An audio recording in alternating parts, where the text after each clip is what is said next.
Tonight at 7, we are dedicating the next half hour to our state's primary election. Good evening, everyone. I'm Marley Ginter. And I'm Brian Sterling. The final votes being cast. The polls open for another hour. A lot of big races out there tonight. One of the biggest that we've been following for months, of course, is the race for governor.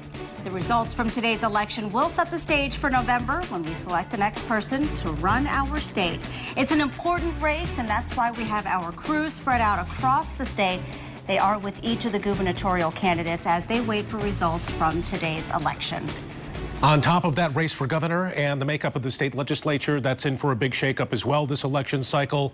Term limits have more than 75% of the seats in the Senate.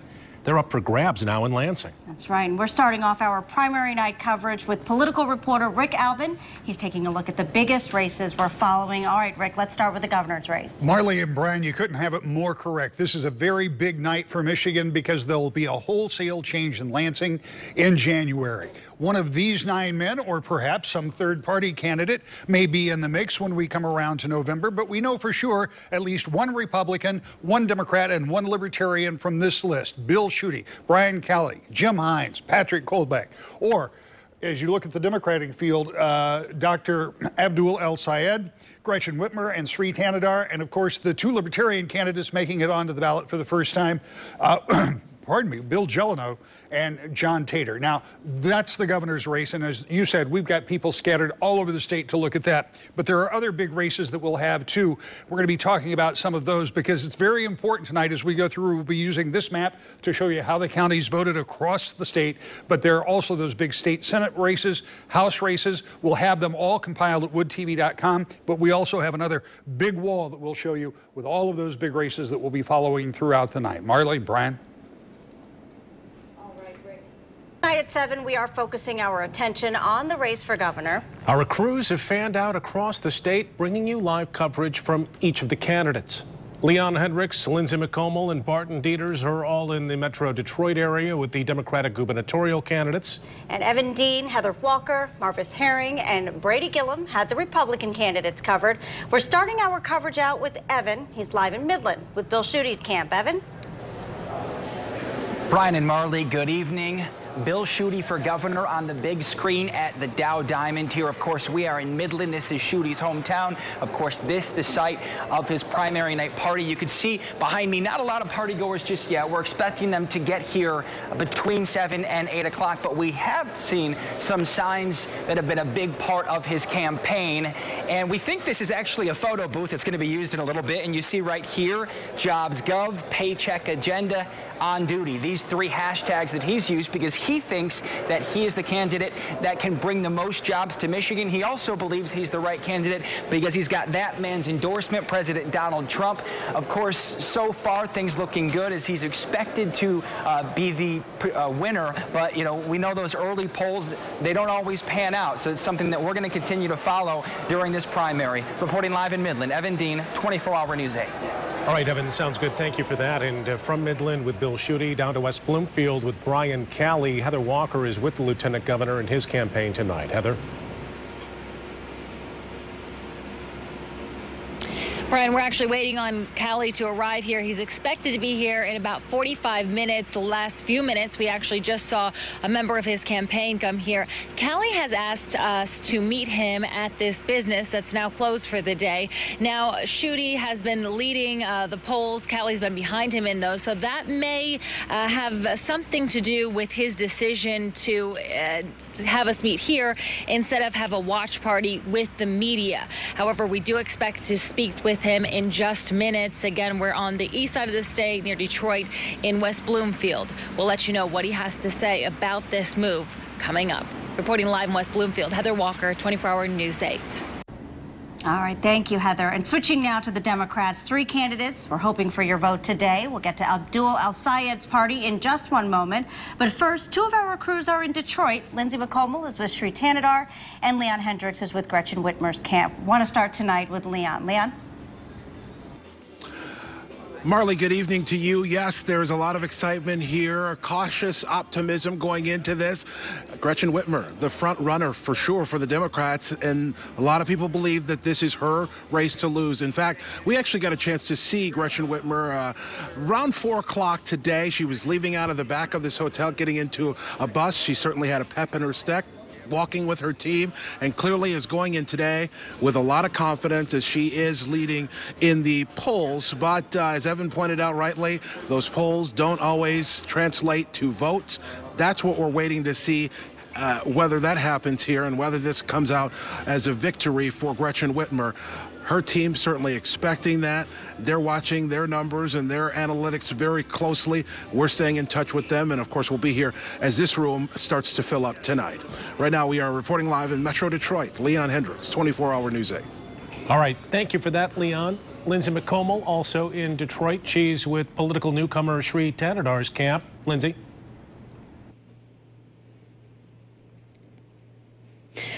Well, Brian, there's no big party planned for the Tanadar camp tonight. We are at the DoubleTree Hilton in Detroit, and instead, Shri will be watching the polls come in with his family. But today, he's been focusing on meeting with voters in Detroit. This is video of him earlier, and this is how he's spending the last hour of open polls, visiting with those voters. And once they do close, he will be returning to the hotel where he will be watching the results with his family in a private hotel room. Now, earlier, I did give it a chance to go one-on-one with the candidate. He told me that he's proud of the campaign he's run. He thinks it's centered around the voters and that people could relate to him overcoming poverty in India and then moving to the U.S. to become a successful businessman. Now, we are staying here in Detroit. We do hope to hear from Shri Tanadar at some point before 9 o'clock tonight. At that point, we might have a better idea of just how this governor's race will play out. We'll have the very latest coming up for you throughout the evening, of course. Reporting live in Detroit, Lindsay McComal, 24-hour News 8. All right, thank you for that live report, Lindsay. And if you haven't cast your vote today, you do still have time to make it to your polling location. Polls close at 8 o'clock. Remember, in the primary, you have to stick to a single party, and you can't cross columns to select candidates from multiple parties. Once the polls close at 8, we'll be bringing you a special Facebook Live broadcast as the results come in. That'll start at 8, off the top at 8 o'clock, and we'll also be streaming it live at woodtv.com. Also, look for a complete recap of all of today's winners, plus analysis coming up on your 24-hour News 8 at 10 and 11. Our crews will be talking with the winners and finding out what their plans are as they look forward now to the November election. Now, don't go anywhere. Our special primary night coverage on the 7 on 8 continues right after this break. We'll be taking you to the camps of 3 more gubernatorial candidates as they wait for those results to start rolling in.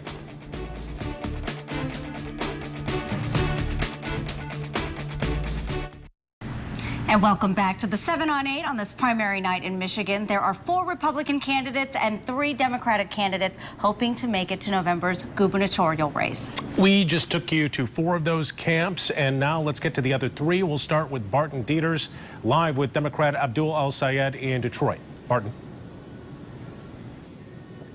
Well, right, unlike some of the other candidates, the El-Sayed campaign is planning a big party. In fact, here at Cobo Center in Detroit, they're expecting about 500 people to show up. And they are also hoping that they will be enthusiastic, and that enthusiasm will translate to a win for this long-shot candidate. Now, we know that we know that nearly 2.5 years ago was when Senator Bernie Sanders shocked the world with an upset win over Hillary Clinton, who was leading him by more than 20 points at the time. Bernie has endorsed this candidate, and he also has the support of numerous progressives throughout the country. The eyes of Democrats nationwide are on this race, among others in the nation, and they are hoping that lightning can strike again here. This candidate is continuing to campaign right up until the very last minute. We're not expecting him here until after the polls close. But his supporters are optimistic that they are on the leading edge, the cusp of a blue wave that will be sweeping this nation. And they're hoping that once again the polls will be proven wrong. Live in Detroit, Barton Dieters, 24-hour News 8.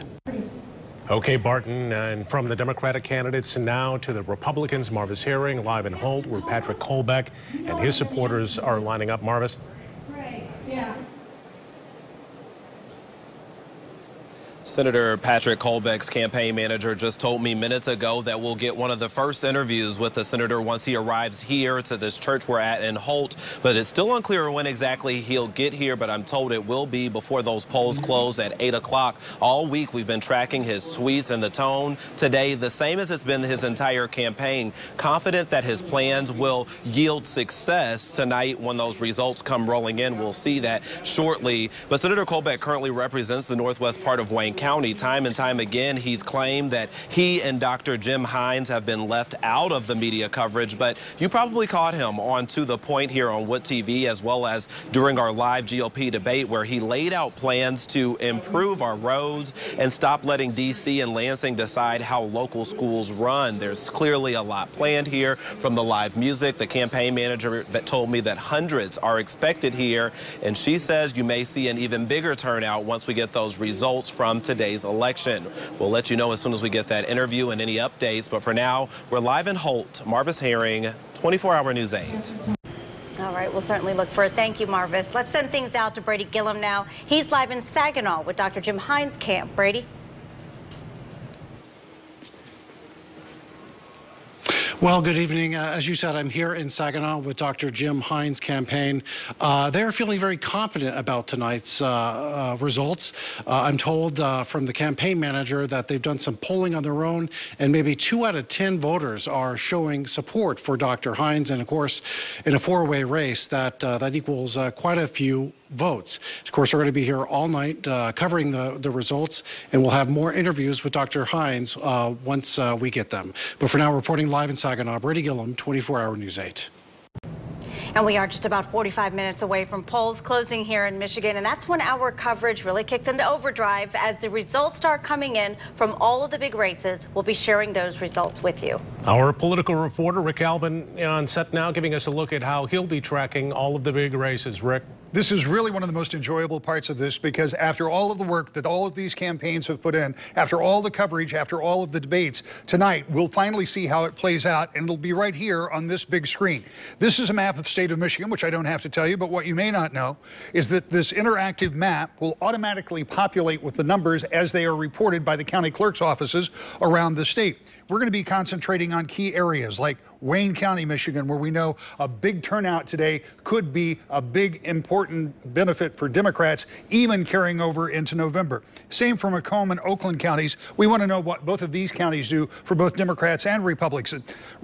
And of course, we'll be covering our area too, with Kent County being our main focus, but we'll be looking in Kalamazoo and Ottawa, up in Muskegon, all over our coverage area to see how you voted today. This is important because, first of all, you're going to be selecting 3 candidates to move on to the November election. They'll be joined by other third-party candidates, but the Republican, Democrat, and Libertarian candidates will be selected after this election tonight.